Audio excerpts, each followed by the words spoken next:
Good evening, everybody. Hope you are well. Thank you for joining us this evening. Just double checking that everything is all good. Hope you have had a lovely day. Let's just make sure that everything is good. Tina Gray, hello. First comment there. If you're with us, say hi. There's only 4 of you here at the moment, so not loads of you, but just jump on, say hi. Tell me how your day's been. Have you had a good day? I've had a hectic day today. I've just run around all day. This is kind of the first time I will have stopped. I've been trying to film videos, edit videos, you know, return products. We've got the fantastic Mr. Paul Watts with us again today to talk about his haircut, and we're going to recap that, and I'm going to talk about the colour that I put on it. Whilst I do that, whilst we wait for a few more people to drop in, you early risers, very good to see you, have you with us. Let's just bring Paul into the mix. Mr. Watts. Hello. How's it going, my friend? Good, mate. Good, mate. Mate, your picture is so. How are you, buddy? Is it? Yeah, here, good. Yeah. All clear as a crystal. Paul and I we're trying to fix the feedback that you guys gave us on Wednesday about the image being a bit soft and a bit out of focus. Anyway, looks like we fixed it. So hopefully you guys are seeing what we're seeing. A sharper image. Looks good, mate. Looks good, perfect. So you know, there's lots of buttons to click on these streaming decks. So I think I've clicked one at some point which has slowed down or degraded the image quality, but it seems like we fixed it now. Anyway, it's good to have you with us on this Friday evening. I hope everybody who lives in Wales is looking forward to going back into the salon soon. Here in the UK, obviously, some of you guys stateside are already in the salon. Paul, what have you been doing today, my friend? Working on the studio today. Just been repainting, ordering new furniture. I want my talking head videos to look a little bit different. Just level up, mate. That is all I've been trying to do since I've started all of this. So yeah, leveling up the videos today, painting, and tomorrow I will be putting furniture together. Super job. I'm looking forward to seeing Paul's new talking heads videos. I think he's gonna look like a proper YouTuber. He's gonna have shelves and stuff, you know what I mean? Cinematic lighting, you know, he's gonna look like a real superstar. Yeah, good stuff, mate. I can't wait to see that. Say hello, everybody, if you've just joined in. Who's with us, Paul? We've got Tina, we've got Sarah, and we've got my mum. And my mum says, yes, much better picture. Good job, Suzanne. Thank you. Sarah says not blurry today. Yeah, well, we don't. To be honest, the button that I clicked was so banal that you wouldn't ever imagine that it's had that much impact. But I mean, I've got a monitor here. I can see myself. I've got my laptop there, down here, and I've got a monitor here. And on the monitor, it was clear as day. It was crystal. It was in focus. Yeah. It was super sharp. But God knows what was happening on my streaming deck. Anyway, we sorted it. Paul and I had 5 minutes before we got started, and I'm glad that everybody gave me that feedback because I now know the differences. And I changed some settings that I thought might really slow down my streaming quality, but it seems to be going okay, and there's no buffering. So happy days. So we've got Mariana and we've got Christos both saying hello. Hey, everybody. Hello, everybody. Thank you for joining us. I'll just give you a rundown of what I'm doing here. Just a little bit of styling on the colour that I've done for Paul's haircut.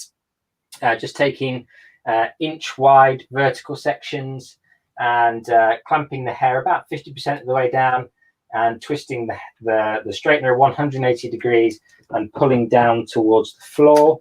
Obviously, Paul's haircut's got a lot of weight in the perimeter.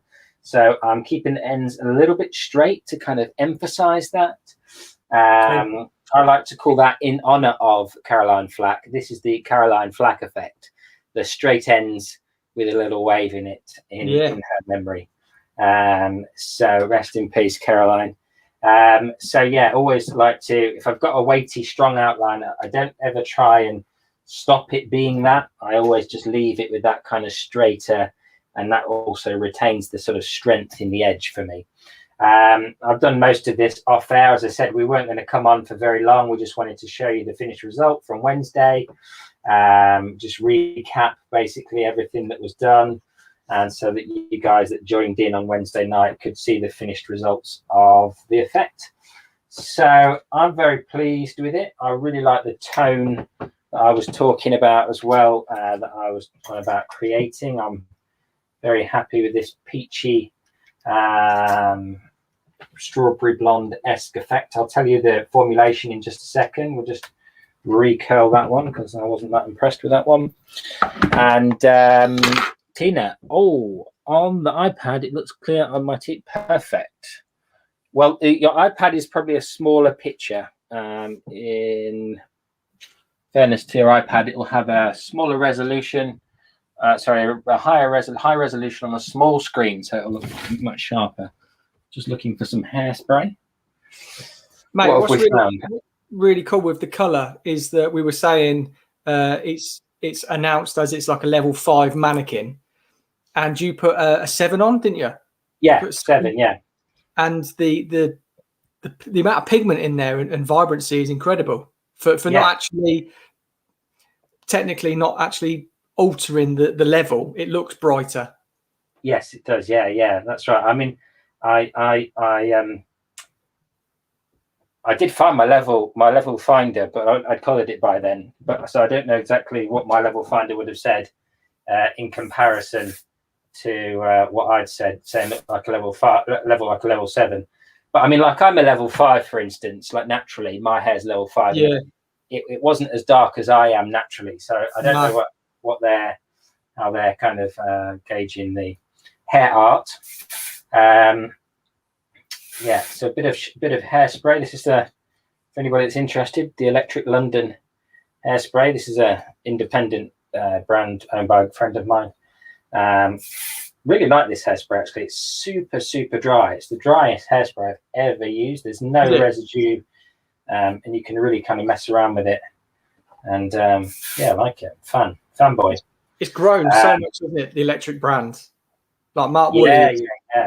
Yeah, very amazing growth. Before the lockdown, before Christmas, I spent some time at Mark's house, and we discussed we put the hairdressing fraternity to rights. And yeah, he's a nice guy. I like him. Very forward thinking. If you don't follow Mark on Instagram or anything like that, go and check him out. His name's Mark Woolley, and his brand's Electric. He's got a salon here in Brighton, Oxford, Manchester, and Fitzrovia or /Soho in central London, and also this product range to go with it. Yeah, which is also in other salons, isn't it? One of my friends, he uses it in his salon as his retail range. Yeah, it's a really great range. I really enjoyed using it. One of my really good mates is the sales director. In fact, the guy that I'm going to train to be a colorist. Yeah, he's the sales director for the company. Ah, right. So yeah, we're going to get that ball rolling next week. When I was colouring this, I left her in the shower overnight with some conditioner on, and you can see I've given her some tribal tattooing. Yeah. Big trend for 2021. That's right, big trend. Tribal tattoos on your face, made of level 7 copper hair color. So obviously Paul's haircut had a very 70s vibe. You know, the fringe is very strong, very prominent, very dominant. I was saying that that I felt like panel coloring or block coloring was going to come back into fashion. Let's put some more light on this scenario. Drop that light down. There we go. Hopefully you guys can see that clearly. What does that look like over there? Yeah, good. So through that top section, I used those herringbone or diagonal backward sections.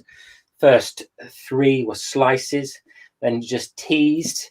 The 4th, 5th, 6th ended up with a little triangle up at the top here. In that triangle, just did classic highlighting technique through there, weaved it, got to this point, and then once I got to this point, sorry, before this point actually, where I started from, everything was over directed back to this point at the highest point of the head, pretty much where the triangle finished in this area. Over direction, over direction, over direction, and then that kind of emphasizes the softness in the back here. You kind of get some highlighty pieces from the root area, more or less, but you also then, it just blends away, and that can be one big problem with a bob as well. You know, like I've put a bit of oomph in this and it's created a little bit of lift in it, but the color doesn't just stop abruptly because of the over direction. So if you're ever like foiling a bob shape and you're kind of worried about creating any lines in any graduation, over direct your foils until you run out of hair, and it will just seamlessly melt away into the graduation. Let's give her a shake. She needs a bit of a shake. I wish you could do that to your clients. Don't you take the head off and shake them? And so there you go. Now you're looking more like it. Then in the front area, you know, we're talking about panel color. You know, when we did panel color originally the first time round, you know, big swathes of color going through the hair, but also wanted to get that kind of 90s vibe that's going on at the moment, where two-tone was a big thing, you know, having those lighter areas. That's why I started kind of 1 inch, 2 inches back from the hairline with this technique, to create that kind of heavy framing around the face with the dark, and then having this kind of blood. And it doesn't matter which way you would wear this technique. If you wore it to the left, you would get one look. You wear it to the right, you would get a slightly different look, dependent on kind of what you were trying to achieve from the way that you were going to style this particular haircut. But what about middle parting? Middle parting, yeah, looks good too. Put it in the middle parting. That's how you started, wasn't it, Paul? In the yeah, just cut some like fringe bangs, curtain bangs. Yeah. Got a bit of hairspray in there. The good thing about this hairspray is it brushes out really easily. The bad thing is if you brush it a few times, it's gone. Yeah, it reminds me of contour colouring as well, where you've got that real dark contour surrounding the face, and then giving that kind of face framing effect. Yeah, and offering up a little bit more than just sort of. I think that kind of emphasizes, you know, and it really does make it look very 70s. Yeah, yeah. You know, and brings out that kind of, which I really like, because I think, you know, with the 90s being a thing, and you know, this is the reverse basically of the money piece. You know, that was my kind of mentality to it. You know, the money piece is really light around the front, you know, and that looks good on some people, but not great on everyone. You know, some people need a bit of dark on their skin. You know, they'll disappear into their fringe otherwise. Yeah. If you've got, you know, warmer skin tone, then, you know, fill your boots, be my guest, do what you like. But you know, the reality is that when you've got a look like this, that is, I suppose, defined by an era, then why not have a hair color that does exactly the same thing? But I mean, I really like the strength of this color through the top here, and it's really changeable as well. You know, in the sense that you can just tone it different colors, because effectively you do have that kind of slab of color that you would achieve from the panel coloring, but with some of the more root blended techniques that we're seeing today. You would have seen when I put the root color on, I opened up the foils and I put my root color over the first inch of my lightener, and that's what's created that kind of softer demarcation from the root area, even though we're using very heavy slab pieces of color that you know, back when we were doing panel block coloring the floor, you were just bleaching right up to the scalp in a complete panel with no blend. But if you actually saw that inside the hair, it would look absolutely wild, because it would just be a pure chunk. So yeah, I really enjoyed actually taking inspiration from Paul's haircut to create a hair color, you know, and using the same kind of philosophies and principles that Paul used with his cutting technique to create something that will ultimately complement the style. So I hope you guys have enjoyed it. Any questions pop through? Got Christoph asking about root touch-up. Would you make new highlights? What will you do first? And then my mum's saying she loves the colour, so. Superb. There you go, Suzanne. Next time you can have your hair colored by Paul. You know what to have. Tina's saying, oh, that was on Wednesday, Tina, was it? The picture was much clearer on your TV than on your iPad. I see. Wonderful stuff, Tina. Thank you for that confirmation. Good stuff. So Christos says, if you want to touch up the roots and at the same time, in the same session, you want to make new highlights, that will you do first? Okay, yes. So if you were going to refresh next time, you would, if you were just going to do a root retouch, say they had white hair, for instance, or grey hair that you can do, you would probably get away with probably two root tints before you needed to refresh the highlights, and then you could refresh the highlights in exactly the same formation that we did on Wednesday night. So you could just do it however you saw fit, really, in terms of maintenance. You know, going forward, I'd probably say it's one of those ones, a bit like a balayage, where it doesn't need doing every time because of the soft demarcation. You're not getting any hard regrowths. But yeah, you could definitely kind of, you know, jump in and say, you know, you could do it every other time if you wanted to create a bit more work for yourself, if you know what I mean, rather than doing it every second time. I personally would probably do it every second time, but that's just my style. If you know, I don't like to recolor too often. So yeah, good stuff. Well, if anybody's got any more questions, Tina Gray. Yep, Tina's got a question. Did you bring the color right down onto the bleach when you opened up the packet? I put the root tint on, or the global color, sorry, yes, I opened my packets and I put the color over the bleach. You know, that's why I didn't fold the edges on my packets as well, because I knew that I wanted to just peel it back and just bleed it into the foil, so that it was going to soften any kind of demarcation.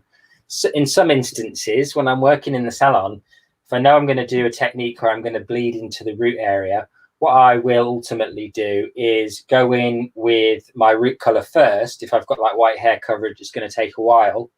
I will go in with my root color first, then I'll put my highlights in with my root color on, and then I'll put my global color with a demi-permanent on the ends, which only takes 20 minutes to process.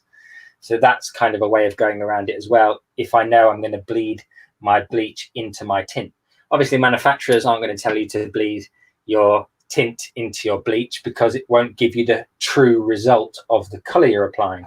But if you want to bend the rules a bit or break the rules, then obviously color and bleach, when they are together, you will get some color deposit. It will just be a lot less than you would expect to achieve from the color in its purest form. So most definitely something that I do quite a lot, especially with like highlight clients that are gray. Say I'll be doing like a level 8 root tint, white hair coverage. I will put my root tint on, and then just to give them a little bit of contrast and separation, just a herringbone formation of foils, fairly spaced apart, and I will do a bleach foil, and then I'll do a low light, the same as their root color, in a demi-permanent, a bleach foil, just to break it up a bit and add a little bit of texture. It's probably the easiest way to kind of think of that is, I can't remember her name. She's an ITV news presenter, and it's exactly the same look that I create for like loads and loads of my clients. Can't think of her name. She's got blonde hair. It's very ashy looking, and she's just started wearing it wavy. But it's very much that. Say again. Kate Garraway. Kate Garraway, that's the one. Yes. So it's that kind of like, you know, she's got a few highlights. Even in lockdown, she's managed to have a few highlights. Maybe her husband's a hairdresser. I don't know. You know, he might be. And yeah, so you know, she's got that kind of level 8 ash root color or global color with a few highlights. I would probably go about that put my root color on first, put my highlights in, and then maybe put a low light in between for you know, contrast and separation, so it just doesn't look like one continuous color. Because I think when we talk about highlights, and you might agree with this, Paul, I'd love to hear your opinion on this. If I gave you a book and said to you, right, highlight the word "and," you know, you wouldn't just open the book and then highlight every line knowing that you'll hit the "and" at some point. You'll go through and you'll find the "and." In this particular instance, what we tend to get caught down, or with highlights specifically, is we get bogged down by the idea of just putting them in militantly, you know, one after the other, millimeters apart. And of course, then we're doing a color change in foil. We're turning people blonde in foil. Now, there's nothing wrong with that if that's the look we're going for. But then we're not highlighting any someone's hair then. And I think that is something that when we come to pricing our colors, we need to price for differently. Because, you know, if you've got 45 minutes to do a half head of highlights, remember, they will have gaps in between. So 45 minutes is a perfectly sufficient amount of time to do a proper set of highlights. But quite often what we've ended up with is a color change in packets. What do you reckon, mate? Mate, yeah. I mean, highlights is one of those things where I think it's been either really diluted, the fundamental of what you actually get from highlights, or people want something that isn't a highlight. So when it comes down to consultation, we're basically being told, oh, you want our hair highlighted, but the end result is nearly a global blonde. Yes. And that's one of the things when I talk to people about highlights and having that negative space in between, like you're saying, that is a true highlight service. We have the multi-dimension, different tones running through. And I think that's really been lost over recent years, to be honest, because people got so immersed in being blonde, that highlights just became a color more manageable global application of bleach. Absolutely, yeah, 100% agree. I've just seen Tina's response there. Yeah. College told us not to do it. College will follow the manufacturer's guidelines, Tina. That is their prerogative. You know, it's a little bit probably consider it a bit like driving. You know, when you learn to drive, you know, you learn to pass your test, and then you get to learn to drive on your own. And obviously, you might pick up bad habits, but you might also pick up more efficiencies, things that make driving less stressful and tiring. You know, driving like this all the time would be stressful and tiring. You know, so you might just relax the way you might hold it a bit lower, or you might hold it with one hand. You know, whatever you do, you might even then change to from a manual car to an automatic, because, you know, effectively you don't have to change gears, but you'll probably pass your test in something with gears. So in that instance, you know, I think this is one of those things where if you bleed your color into your root, into your bleach, and you are doing it for a very, very good reason, and you're doing it knowing what the result will be, you know, that you're going to create that kind of transition of color. You can see it's just a little bit more orangey there, where that color's bled into the roots, you know, and that is going to create a slightly different effect. But breaking the rules is okay, providing we're breaking them. One, we know why, and two, we're doing it deliberately, and three, we know we're breaking the rules. When we break the rules, we don't know we're breaking the rules, and we don't know the outcomes. That's when breaking the rules is not, you know, conducive to, you know, I suppose good practice, for want of a better word. Right then, anyone? Oh, here we go. Another question. What does that say, mate? Really appreciate the clarification of highlights versus color change, considering so many want a multi-dimensional highlighted result. Yeah, I mean, that is it. We can highlight till like the cows come home, and someone will be an all-over global blonde. And when we start to really look into highlighting, we have to leave the space in between. We're weaving to create dimension, but over the time or the years, where if we're not putting in that natural tone again, or if we're not leaving enough regrowth in between services, we're just going to end up with a global color change, to be honest. And maybe I one year I went through a phase of moving people from highlights to global application of bleach, because they wanted to be so blonde. My sister was one of them. I called them blondorexic. she wanted to be so and like I took her to like Dulux Brilliant White, and she was like, next time could we go whiter? And it was I call it blonde blindness. Yeah. That's what I say. So you've gone blonde blind. Yeah. You've got no idea how blonde you are. No. But you know, like, and people are like laughing, and they're like, "Yeah, you're right." And also, you know, like the other one is yellow blind. You know, you get them pure white, you know, by toning it, and then their idea of yellow just gets so distorted. You know, they think that something that's like this, you know, slightly creamy, is yellow, and you know, they just don't want to see anything. And I think it is, fortunately, I'm seeing a change in the trends, you know, for what people want to achieve with their colors, and that is fantastic to me. I think that is just absolutely superb. But you know, that change can't come quick enough, because I'm so sick of people saying that, you know, something with the tiniest hint of yellow, and I'm sure a lot of you will agree, it is so boring. You know, I've had probably in the last, let me think. Well, let's probably in the last 5 years, I've probably had about 15, 20 clients that I've stopped seeing. I've said, look, at the end of the day, your hair cannot sustain that level of white. Yeah. And the way that I learned to describe it to them, I said, if I gave you a brand new pair of white trainers and you went out in the street and walked around for a couple of days, those white trainers would inevitably start to dirty, because they're just the nature of the atmosphere. It's not clean, you know, atmospherically dirtied. You're washing your hair, you're heat styling your hair, all these things are damaging the color. And it's just not going to stay like that. Yeah, I can give you silver shampoos, silver conditioners, etc., to maintain it yourself. And eventually I settled on Finola as being my go-to product to give to people with white hair. But then they would come back in silver grey, because they then had become addicted to Finola, you know. And then I bleach up their roots, and compared to the silver grey, it looked like PewDiePie had vomited on their roots. You know, it was bright yellow, and then they're thinking that I've done something wrong.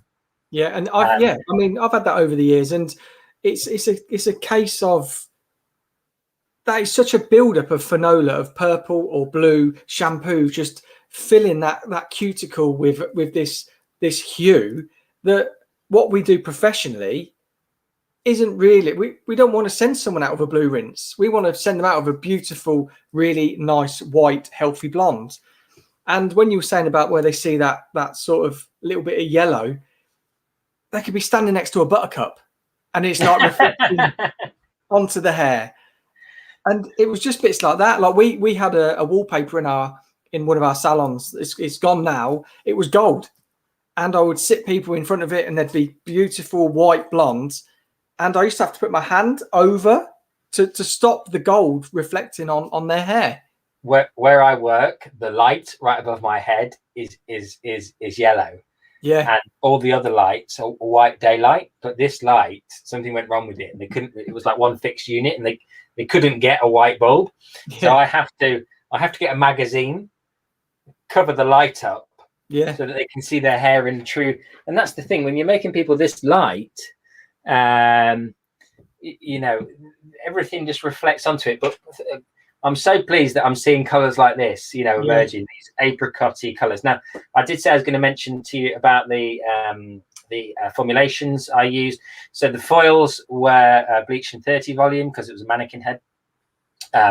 This is a brand called Behave. I've been using their products. They develop in 10 minutes, these products. That's why I've been using them. And since we came out of lockdown and I'm just seeing one client at a time, it was a way of me just getting stuff done faster. So I've actually really enjoyed using these. I use these as permanent colors. I still use Redken Shades EQ as my demis. So it was a company called Behave. I've got box loads of it downstairs. Joyco, I've got something really exciting launching. Yeah, 10-minute color. Everybody's got one. Yeah, everybody's got one. These guys were the first, though. Actually, were they? People. Yeah, they've been out 10 years now. Wow. With a 10-minute processing time, They've got a full range, intermixable range of 10-minute colors that you can 52 shades. So pretty good. Yeah. And I actually really like the quality of the color. So this was 7.4 medium copper blonde for the base color, which you can see here. Gave it a really nice coppery rich tone. Then when I rinsed it all off, this was 7.4, same color, with loads and loads of clear. So I put about 1 gram roughly of 7.4 to about 15 grams of clear, and 1 speck of pure red tone, literally a speck of pure red tone, to kind of create this strawberry, peachy, what's the word nice. Apricot. Good work. Yeah, nice one. Blonde effect, and I really like that tone. And I've always been a big fan of warm colors. They suit. They're more flattering to most people anyway, especially if you've got you know, darker skin tones. I've always thought that really ashy hair and dark skin tones look like really you know, they just don't mix very well, in my humble opinion. So I always want to be really wary of that. But thank you guys for looks beautiful, says the Curious Hairstylist. Hello, Curious Hairstylist. Tina Gray says thank you for that so much for that explanation, really helpful, wonderful. Patricia H, yes, it depends on the condition of the hair. It also, each person's hair is different. I think skin tone and eye color should be circuited into yeah, that's exactly what I was just saying. Not everybody suits ashy hair. I think the warmer your skin is, the stranger it looks, because it's just, they're sort of clashing, aren't they? You've got a really warm skin, and if you look at nature, I always like go back to nature, and I'm sure Paul will agree with this. If you look at the only people who have white or super blonde hair naturally, like Scandinavian, their skin tones are really light. You know, it's like when people say to me, James, will this hair color suit me? And I say, well, it will probably suit you, but you'll probably need to change your makeup. Or I'll say to them, they'll say to me, what color suits me the best? And I'll say, you're natural, but you can't wear any makeup, you know, because the two will always be akin. Even if you've gone gray, your skin tone will change. The melanin will change in your skin tone to, you know, adapt to what you are naturally. So we do things to kind of enhance ourselves with hair color, with makeup, and obviously, you know, we try and better the way that we appear through these things. That's just the nature of the beast. That's what we do for a living. We enhance the way people look, and beauticians and therapists do exactly the same thing. I'm sure Paul's on the same page with this. And of course, you know, when you say to someone, well, what's going to suit me? If you've got really pale skin, you can have a nice ashy color. You can, because that's what nature decrees. You know, if you've got really warm skin, you can have a warmer color. It will look good. I mean, people with warmer skin tones tend not to want to have warmer colors, it seems, but it will suit them. What do you think, my mate? Well, yeah, the eye color. So this is something I do with my consultations. It's something I learned years ago when I did my color mastery. And looking around, I always look around people's pupil to see the melanin, the eumelanin or pheomelanin within the pupil, to see what will dictate when we start working through the lift levels. So just a tip for you guys, if you don't know, is if you get so you're not looking directly in your client's eyes, just get them to look up to the ceiling and look around their pupil. And if there's orangey yellow melanin, that normally reflects what's in their hair. So you know you're going to have to battle through, or when the tone starts to fade, you're going to get a lot more warmth. And if they haven't, so a lot of people say, oh, I've got like hazelnut eyes, so I couldn't really be a cool color. But you could be a really cool hazelnut eye with no warmth around the pupil, which will give you some sort of indication that you could potentially get them really quite light. So that's a tip, and that's what I use as a rule of thumb as well. If I'm consulting someone for the first time, I will be looking directly in their eyes to make sure that I understand their makeup, DNA, basically. Like that advice. I've heard that advice before, actually. It's not something that I practice specifically, but I have heard that advice. several times. So yeah, definitely give that a go, guys. If little tips and tricks like that help you get the color results you want, then absolutely go for gold. Maybe Paul can do a dedicated video to that for you, so you can really explain, maybe sit his girlfriend down and stare longingly at her for a while with a camera. Or his mum, even, his mum. It says his mum will be up for that. When we're allowed. Yeah, when you're allowed, yeah. Paul is not allowed near his girlfriend, even though they live in the same house. She's saying that she's quarantining him just in case, you know.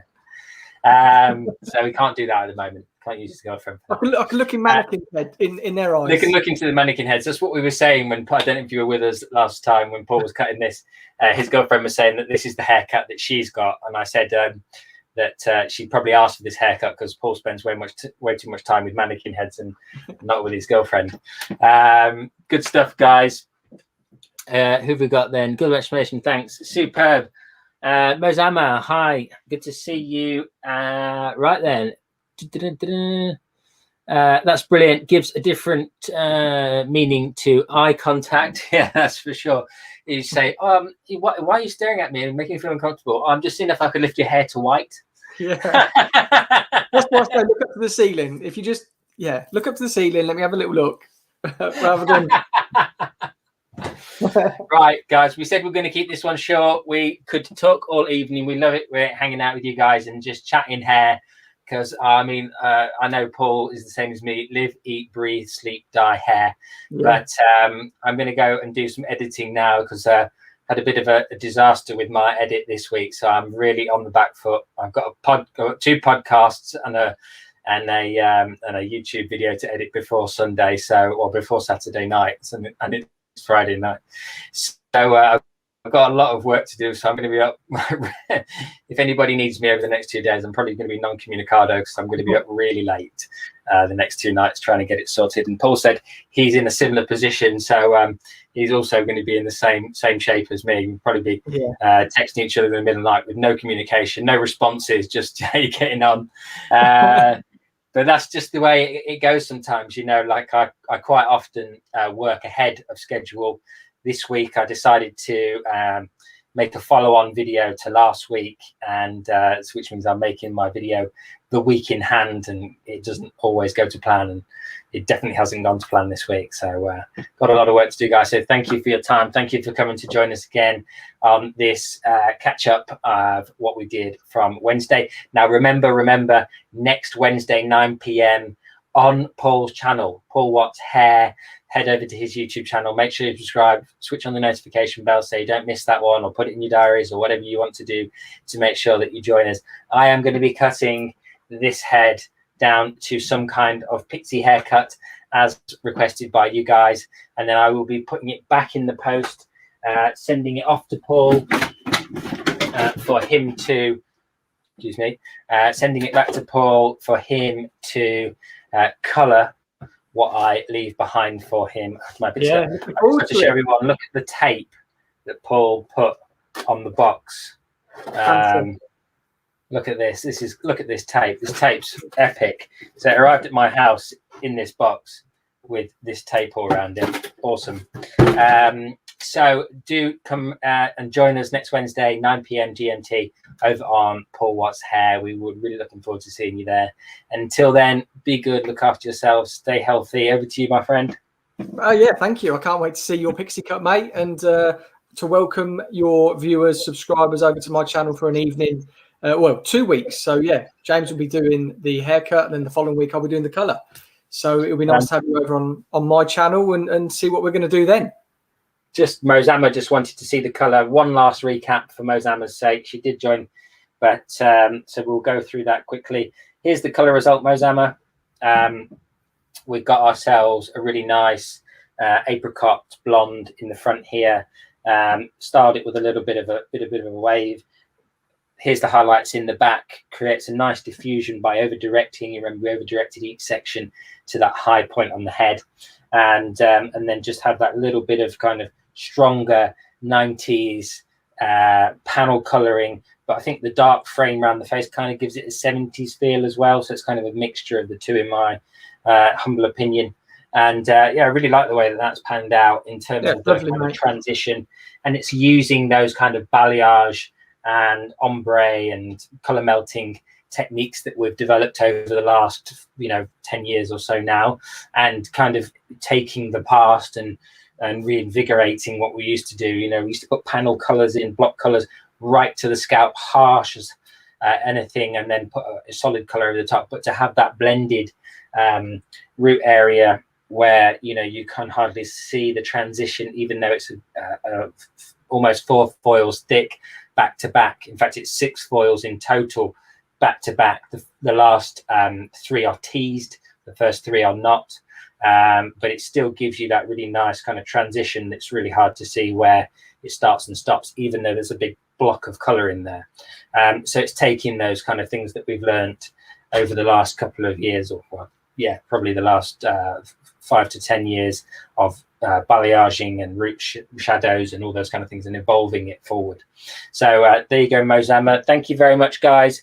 Look after yourself. Be good. Mr. Watts, thank you much, my friend. And we'll see you on Wednesday night. See you then. Ciao.